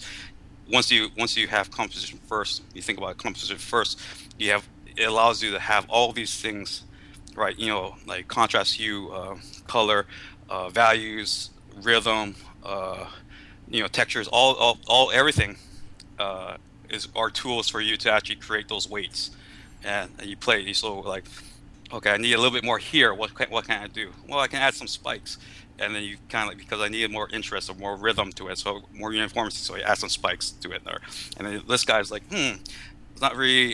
This guy's kind of boring, and then you add like more. You really put in some detail onto him, so that detail like pops him up, and you kind of just play back and forth, and you think about it, and in your mind you're just keeping a visual weight, and you're just kind of like thinking like, okay, this works, and then you kind of like call it done. So Yeah. you're just dictating where you want everybody to look and adding and taking away. Yeah. So Cool. if you ever see me work, I've the thing is, I think a lot of people, once they do something, they think it's done, and the way I work, because of the way I work it digitally, I can edit things a lot. I will I will cover shit up, like like I draw something and I think that's very interesting, right? Like some sort of like armor or whatnot, or like a nice lighting situation. And but if it's not working with the piece, or I feel it's holding something back, I will cover that fucker up and destroy it, because it's not just that one little piece is not gonna outweigh the entirety of what my final composition is gonna have. So Cool. Yeah, I know that. They always think that's funny because there's a sort of disconnect sometimes with people where they do a concept they really like and they want to put it in an illustration, but then it's almost like they forget that it's an illustration they're putting it in, Yeah. and they render out the whole concept, and then it takes away from the image because then it's an image within an image that wasn't supposed to be part of the picture, you know? Exactly. Yeah, yeah. The same reason how when I was talking about earlier about character designs, right? My character designs, kind of boring, right? They're just like standing there, big beefy dudes in armor. But the thing is, like, it's because like that's the only thing I want. It's just about the armor. I'm not gonna do. I don't really do a crazy pose. Well, sometimes I do crazy poses, but that's like for like other things. But in terms of a character design, they're not going to be in like a crazy pose, right? They're not, because I feel like I don't want to. I'm trying to give like as much information as possible. Mm. And sometimes if you have a crazy pose, you're just like, where is that? Why is his arm covering his chest? If that or so it's just like trying to get as much information out there. And the same thing applies flip side to the illustration, where where the information there is about about the illustration, not about like this little thing right here. It's just more like the idea of everything and the conflict or tension that I'm trying to imply. So Yeah, that's also like one of those things where you're talking about the pose, where people almost create the reason you like it almost is because of the pose, and then when it's standing still in like a game, you're like, oh, that design's not that great. But why was it great? It was because you did something really dynamic and cool with it. Which can be like awesome. It does have some there's some ideas to that. I'm not trying to say that is false, but I mean, I don't think anybody should be really drawing a character in like the zero pose. Oh Like, no, but I mean like in game world. yeah, game world exactly. So, but yeah, so it's always. So would you say you approach your illustrations from like, how do I phrase this? Like a lot of people do this thing, and I definitely do it all the time too, where you get so obsessed with the design of what the armor is supposed to be that you don't end up taking the necessary, risks and freedom, and it kills the image where it's like, because it looks like you have a lot more freedom and you're a lot less concerned with like, this isn't 1600s Venetian plate armor. Like it's like some people get so obsessed with like the narrative of the details that they actually ruin the piece in the process. Yeah. My thing about that is just like, since my focus is on composition, right? Or the composition and the story within the narrative composition within it. I just try to get it in the ballpark. I mean, if they ask for Venetian armor, I will study it and I'll throw it in there, but not to the point where I think it's going to be ruining the piece. Like, I mean, it's like the overall end result is going to be my concern. So I'll point things in the right direction and I'll do that stuff. But again, I'm not gonna. I will cover that shit up. Right. And I will fudge it. I will fudge it a bit to make it work. So the motion and the comp are a lot more important than that nitty-gritty stuff. Well, that's where I'm focusing coming from, and the thing is, like, that's not to say that that's the only. And again, I must preface this. This is just my thing. It doesn't mean that it's your thing. I mean, art again. Like, this is just where I'm coming from. A lot of great artists have different focuses. So this is not gospel at all. Right. But again, the thing is, like, if I was doing a character concept, or for armor design, I'll put way more study into that, right? Because that's what they're asking for. Right. So.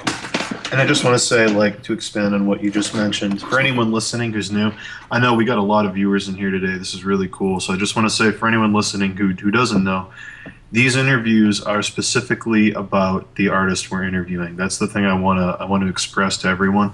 The stuff expressed on here, it's not golden rules. It's not you have to do exactly what this person's doing. It's about their personal approach. So, the stuff you're going to hear here versus the Marco interview versus the Sean Murray interview versus the Coro versus the Kemp, the Brad, it's all, there's a lot of unified stuff because some things, go across all that, fundamentals and stuff like that. But keep in mind, It's about the specific person we're talking Yeah, to. and we don't want to, push the idea like a common misconception, and I know that we all can relate to this, is that as a beginner, you hear something that an artist says, and I don't know if you want to speak to this, but you hear something that an artist says, and you take it like if you hear like a certain tool they use, it's like going out and just purchasing that one thing.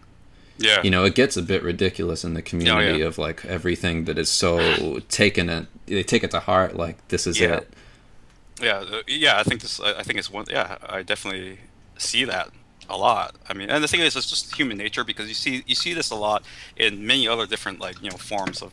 Whenever there's a community in a certain like vocation, I mean, I see this a lot.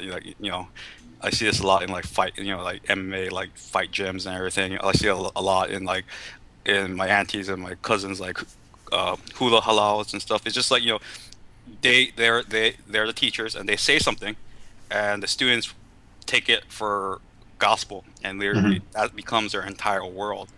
And the thing is, you gotta move yourself beyond that and recognize that this is all just one thing, right? Yeah. It's just art. I mean, it's really just art, and you can't exist inside of it. You don't have to like cookie cutter yourself into it and be held back by what somebody has said before.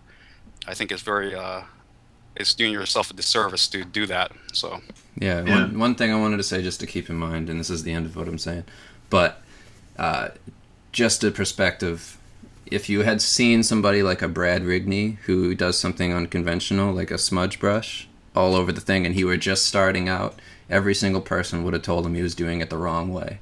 But now that he's done it, and he's something, everybody treats it like it's the thing to do. Keep in mind, just people know weren't that you doing can that. be yourself. Yeah, a couple of years ago, people weren't using the smudge brush for that at all. Everybody was like, no.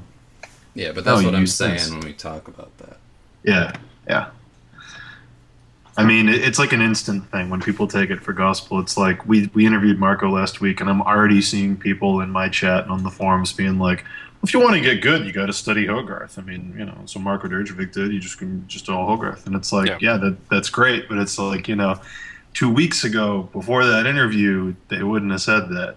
They would have been like, oh, he exaggerates. But just keep in mind, they're all specific to the person we're talking to. Yeah. These are all our experiences. I mean, I think the thing is that you have to go find. It's more important to go find your experiences. So. Yep. By the way. Yeah. So we're gonna move on here on our Gotcha. boring script of questions. No, I'm just kidding. So we've seen a lot of your pencil and pen sketches online, especially recently. You've been doing that cool stuff with the pen and the highlighter and all that. Yeah. So and of course we've seen your Photoshop work. Your digital stuff's on the screen right now for people watching. How much of the digital stuff comes from the traditional? Do you ever scan in drawings, or is your digital purely digital and your traditional purely traditional? My traditional is purely traditional, and my digital is purely traditional. I used to, back in the day when I first was I think it was Eye on the North. I did do a lot of kind of like charcoal drawings, and use that. I'll take a picture of that and put it in there to get that texture. But ever since I was doing more and more digital, I got like a little bit faster, and I was able to like use the tool a little bit more to like expand on that. And then I just dropped it and just became digital and just like went straight into it. So I mean, that's really where I am right now. So. Hey, Dan, I don't want to cut this short, but I want to save the interview. Okay. And just go into general conversation, because we've already run through our questions and everything. We still have more. Oh, do we? Yeah, we only have like 4 more. All right. Well, we'll just do those then, because I just wanted to make sure this saves properly. Yeah, we're only at like an hour and a half. It should be fine. So we only got a couple more questions, and then we'll go into just general stuff after we save it. So next question is, a lot of your illustration work shows everything in one shot. You've got the character design, they have a cool weapon, there's a monster, there's a background, all this stuff's there. So in the pipeline of, like developing the game, is any of that stuff broken down and expanded on? Do you or someone else have to do turnarounds of the various things in the composition, or is the illustration enough information for the team to work from? There's several steps to that question. I'm gonna go through them each one. When I do that initial illustration, sometimes it's the initial purpose of that is to sell idea. So first off, the idea has to be okayed. Once the idea gets okayed, depending on who's gonna work on it, sometimes that illustration is enough. Um, but a lot of times it's not because like it's just like a lot of like atmosphere again, like the details are not the focus, right? So there's a lot of like unanswered questions within it, and sometimes the guys, a modeler or whoever's going to work on it, is just like, hey, Kekai, what are you thinking here? And I'm like, okay. And then once from there, usually I'll break it down. I'll break it down, and I'll do the character who was in that cool pose inside the illustration is now going to be broken down, and it's going to be like kind of boring, standing there with his armor, and going to resolve everything within Mhm. it. And then I toss that to the modeler, and then sometimes it would be like, and then again sometimes it would be like, we need a turnaround for this, either for like outsourcing purposes or whatnot. I used to do turnarounds when I first, way back in the day, but I am one of those guys who do not like to do turnarounds. Yeah. It's just for a guy who's so into like gestures and everything, to do like that zero pose is just like a like a mind kill. I mean, it just does not wait. So actually, as lead, I have like one of my interns do my turnarounds for me. so Uh, yeah, so I'm like, I'll draw out the guy in the 3/4 view, right? And then like I'll be like, okay, can somebody do a turnaround for me and stuff? So, but yes, um, so that's how it gets broken down. So, awesome. oh man. The thing Sweet. is, and the thing is, there's like different ways to break it down too. Like, sometimes I have to redraw the entire character or like boss because it just doesn't work the Hmm. way, like, when you go from the illustration, from the concept to the actual game. I mean, there's a lot of things that go into it that can change. So when you go from the illustration, sometimes when you're doing the concept, you have to resolve all those problems. You gotta Right. like talk to and make it work within the game engine. So then there's like another redesign of that where the idea was approved, but the actual design is still up in the air, and you have to go resolve that again before it goes into to the game. And then sometimes like and then sometimes it's just easy as just like oh, we want to make this armor, and then it's just like a 3/4 bust of a character, right?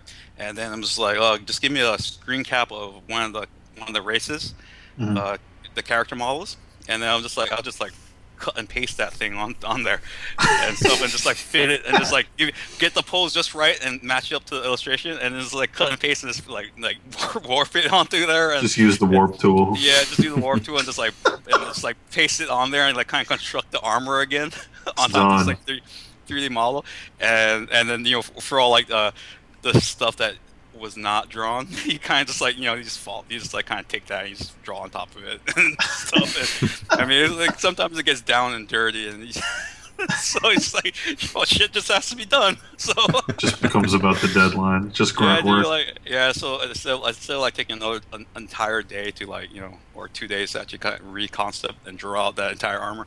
Right. Fuck it, just fucking 2 hours is done. There you go, Next, guys. next. It's the new rule. If you don't like it, yeah, fuck it. So Dave, are we good to keep going, or did you want to save and do a part two? I just remembered the thing about the laptop. No, I just didn't want it to go too far into it because I didn't want to mess it up. Are we good, or Um, do you want to? We've got 3 more questions, or 4, I think. for, we're probably good. Okay. So, a lot of your work predominantly is the fantasy stuff. You get the random things like the cowboys and stuff like that are like that. It's like a one shot. But in the fantasy stuff you do, there's little hints here and there of different cultures and things like that, especially in the armor and how you're drawing the armor. And some people were wondering if there's any particular culture you're drawing from, or anything that you're really trying to reflect in the work. Like what kind of feel are you going for, or are you pulling from? um, multiple multiple things actually. Actually, this is something that again, Irene, while we were working on the first Guild Wars, not Guild Wars 2, but the first one, we did a lot of like those like expansion packs or those new games where they were really drawn from cultures. Like they're Mhm. culturally like just like that was the themes. Factions, Nightfall, uh, and stuff that they were just like really just like culturally themed. And the thing is that you learned a lot from like looking at cultures and like drawing from them and like, extrapolating ideas and stuff.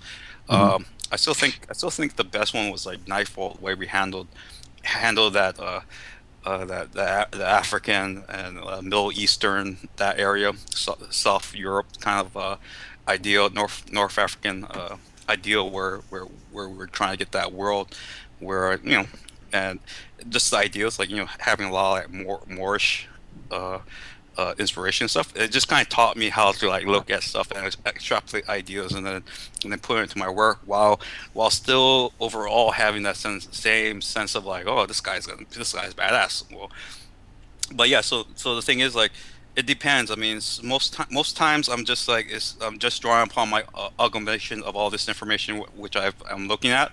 Hmm. Um, which is just like basically like what I find appealing to myself. But if I am gonna be doing something that is gonna be focused in on a certain like culture or is derivative of a culture, I will look at that culture and I will like go online. I will read books. I will find out history and stuff, and to a certain point to try and like get like a deeper understanding of it. Cool. So, but yeah, so yeah, yes. Is there a particular culture? Not really. It's just a amalgamation of a Just lot of culture. depends. It just Yeah. depends. So yeah. And the thing is, once I do have something like that, you'll see it in my work the rest because that's another discovery I have. It's another element I can put into my drawings and stuff. And the thing Hmm. is, you kind of expand your mind when you do something new like that, where the idea was not there before, but now it is. So not that possibility is not open for you to take. So That's interesting you mentioned that. Like I remember when you did the Norn stuff for Guild yeah, Wars, and then I started seeing little hints of that in different pieces as you went forward, and I was like, oh, there it is. yeah. There's that awesome helmet. So. So, with such a heavy use of like contrast and value to push space and stuff like that, with you're really good at handling the relative values of the compositions and things. Do you work up from black and white sketches, or do you jump in with color from the get go? I work from black and white. It's been I've been working like that for years. Not not broke, don't fix it kind of thing. Where it's just like it's just the Hmm. way I work and the way I think. I work since I predominantly like to work with the values first, right? Hmm. And simplify, like keep it simple. I don't like to add complexity too much. I mean, I'm just like when I'm first starting on a piece, it's just like basically atmosphere, lighting, and silhouettes with characters and the contrast, and then making that getting like the hints of like where my depth is, right? Or where like Hmm. and then the thing is like the characters are like silhouettes, but then there's gonna be like some really harsh highlights, which are basically like just to tell like where the plane is going, right? The plane of the whatever anatomy I'm trying to hint at, Hmm. where it's going to be trying, where it might go. Again, all that stuff is filled out and then like really controlled as I work on the piece. But yeah, I work on black and white and stuff, and I slowly leak in color afterwards, just because I don't know anything about color and shit. So I mean, it's just like Yeah, yeah. it's like oh fire, red, orange. Yeah, it So works. like Yeah. for a lot of people listening, I know we had this question on the forum a couple times actually. Without going into too much detail, because I know this is probably more of a technical question to ask. A lot of people have a hard time bridging a black and white image to a full color. Like, what's your process? Do you use color layers, overlays? Like, how do you jump from I've got the finished value sketch to laying, the beginning of laying in the color? Okay. Okay, so when I usually do those black and white sketches, usually I have a bunch of layers because I have like one like the ground plane layer, the clouds, a lot of dark and lighting layers to control like the values of the lighting situation. I'll have like characters on top of another layer just because like so I can move them, so I can move the character silhouettes to control like tension and everything. Mm. Uh, so they're all in these different layers, and then usually what happens is I don't flatten it. And then when I feel like I got to good part of when I'm gonna like jump into move on. Like I don't. There's a certain point where I don't like to over render my stuff black and white because all of a sudden the values become too correct. I like to Right. jump. I like to start jumping into color when the values are slightly off because it gives you wiggle room, right? Because since they're not defined, right? They're more like they're less concrete, so Uh-huh. they're less delicate, right? Hmm. So since they're less delicate, they can handle a lot more shit that you throw on top of them, just because they're not correct. If they're correct, all of a sudden like you're kind of like, as soon as you like use like a soft light or overlay, all of a sudden it turns to black because it's so delicate that you just you it's a fine kind of you just fucking like cracked it. Um, so there's a certain point where it's just like, okay, I'm gonna jump in color. So what I do is I actually color balance each layer. Either going to I like to go to the warm hues of like the browns and the yellows and stuff, but sometimes on certain layers I'll actually turn it like cooler colors and then just like and since they're all different layers, they all interact with each other differently because of the transparencies and whatnot between them. Mhm. But yeah, so I'll just like do that, and I'll just give me a nice like kind of rich underpainting and stuff, and then from there I'll go in and I'll flatten it or whatnot, and then I'll start using the lightens and the darkens, and I use a soft light a lot. Oh, hold on. We got robot latency going on. Yeah, it turned into a robot again. But we can talk over it. Talk again, KK? Okay, am I fine? You Well, better now, yeah. So again, I use soft light to leak in color a lot. Um, to colorize things, right? I used to use like a lot of multiplies and overlays in the beginning of my career, but I found those ones being too like a little bit too harsh for me because like since my stuff is already so dark anyway, those things really drop my stuff really dark, really fast into the blacks. So so soft light was a little bit more delicate in the sense that it was able to kept more values because of it.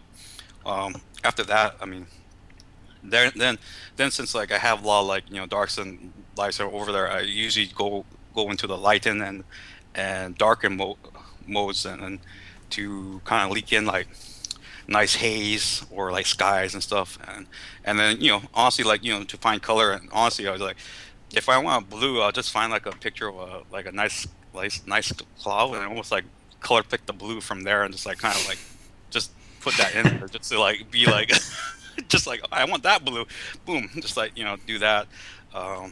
Really, the thing is like usually this is something I've been trying to do more in my recent stuff, is doing more delicate like color schemes. But really my stuff has always been like just simple in terms of that kind of stuff, where it's just like, well, this is when all you have in hammer, you just pound away at it. So I mean, everything has been just kind of simple. So Well, so through that, you've managed to develop your own, technique, rules that you go by when doing your own stuff. Right. So that's Yeah. cool. So, obviously in your career, you've dealt with all kinds of different stuff, from concept art to illustration to doing, magic stuff, things like that.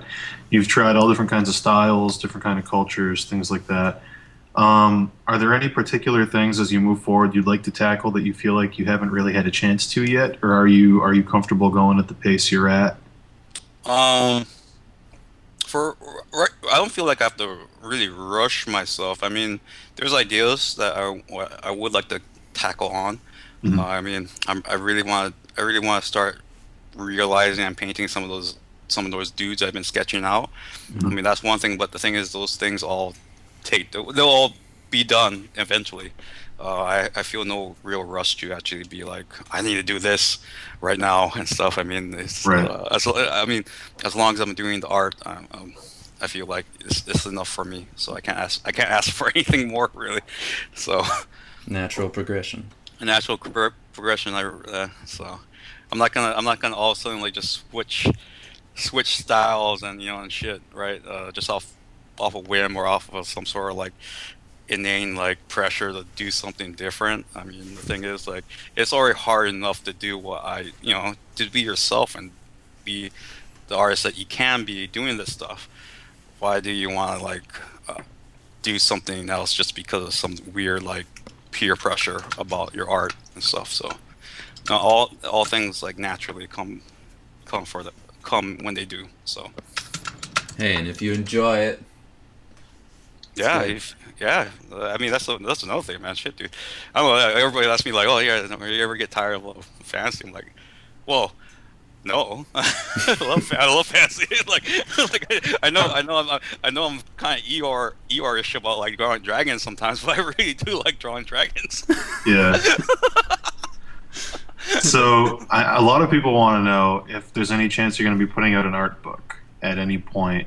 I know that there was the Guild Wars 2 art thing, but they want to know if you're going to do your own, like, here's all my personal work, professional work, client work, any chance? Maybe the stuff that idea was kind of hard when I was first starting because like a vast majority of my work was Guild Wars 2 stuff, right? And I can't use that at all, right? So, but right now as I've been progressing in my career, I've actually had a lot more art that I could use, right? Mhm. I own the rights to, and I got like as I do more and more personal pieces and stuff, I feel like the idea is getting closer and closer to it. So, and I would like, and the thing is, I would like to actually like put out a book which is a collection of my work and stuff, ideas and stuff.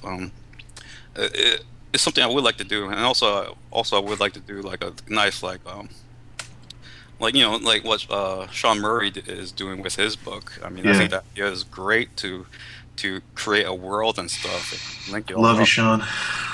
So Sean Truth.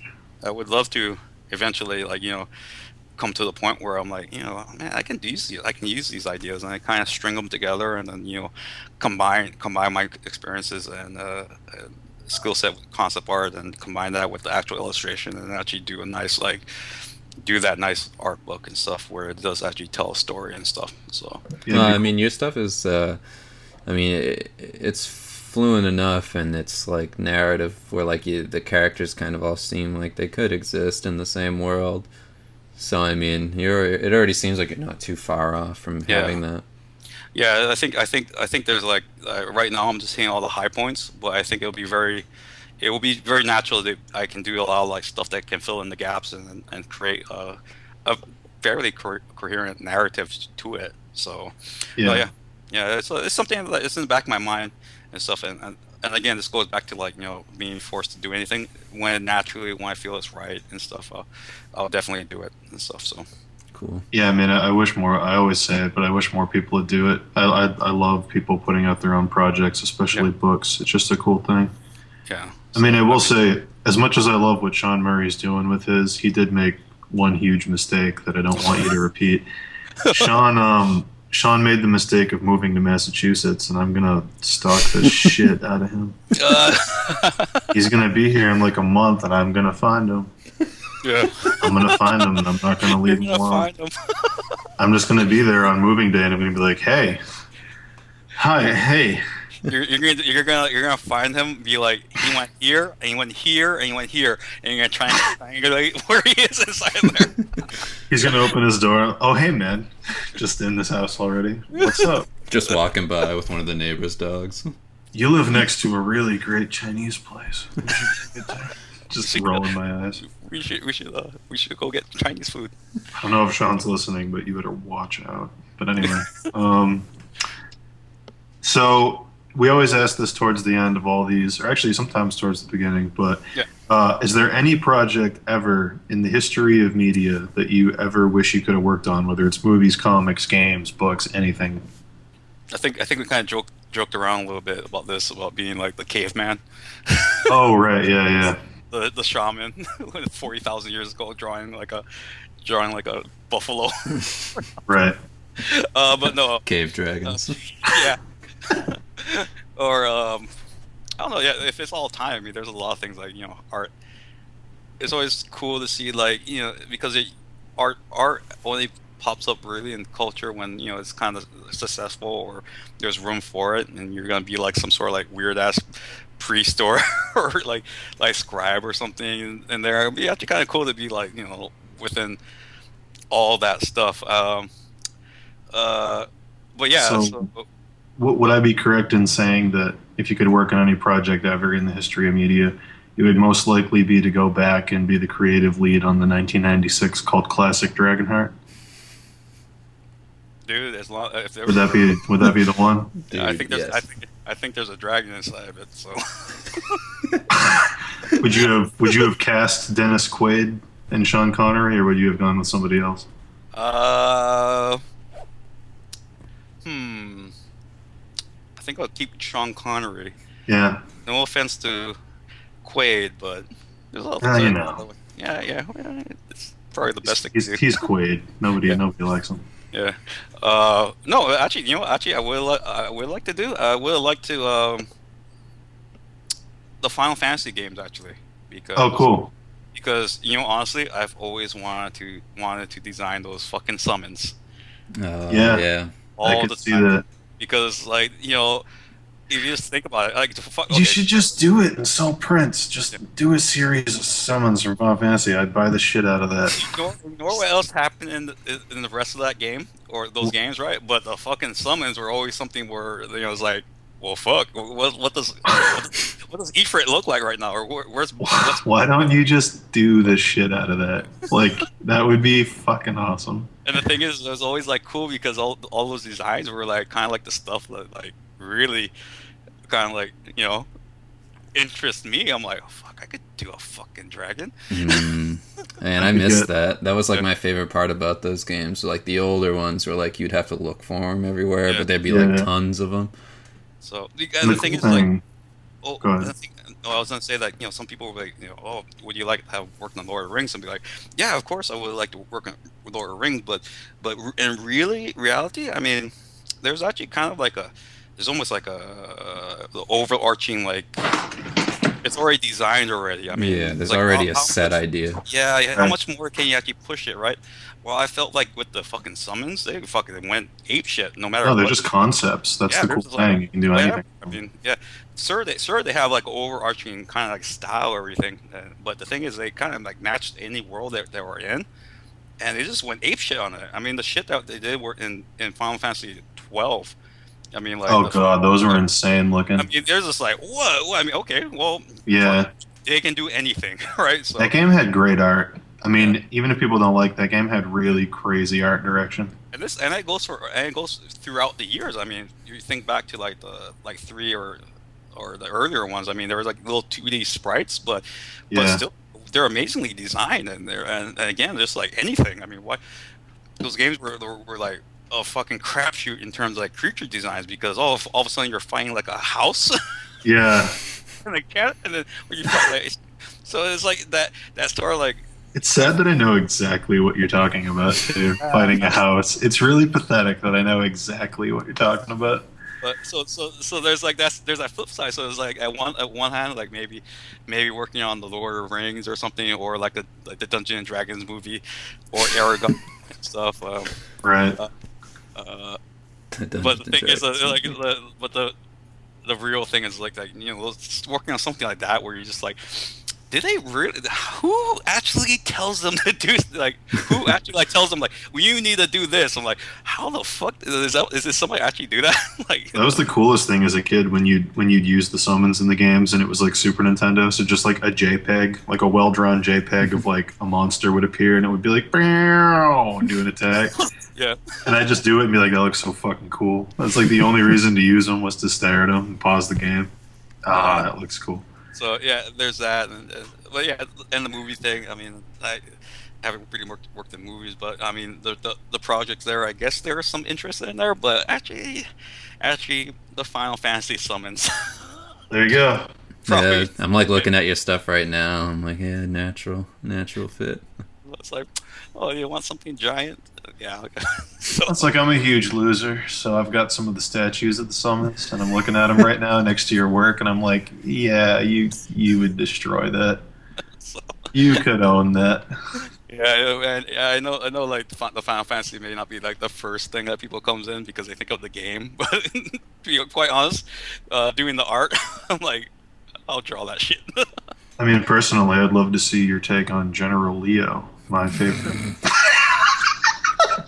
Sorry, I couldn't get through that sentence. I tried my hardest. I couldn't. I broke. Uh, So this is our last actual question. We wanted to end it on a serious note because it's a transition from one career to the next, and so a lot of people in the industry and others are saying that you are the master of dragons.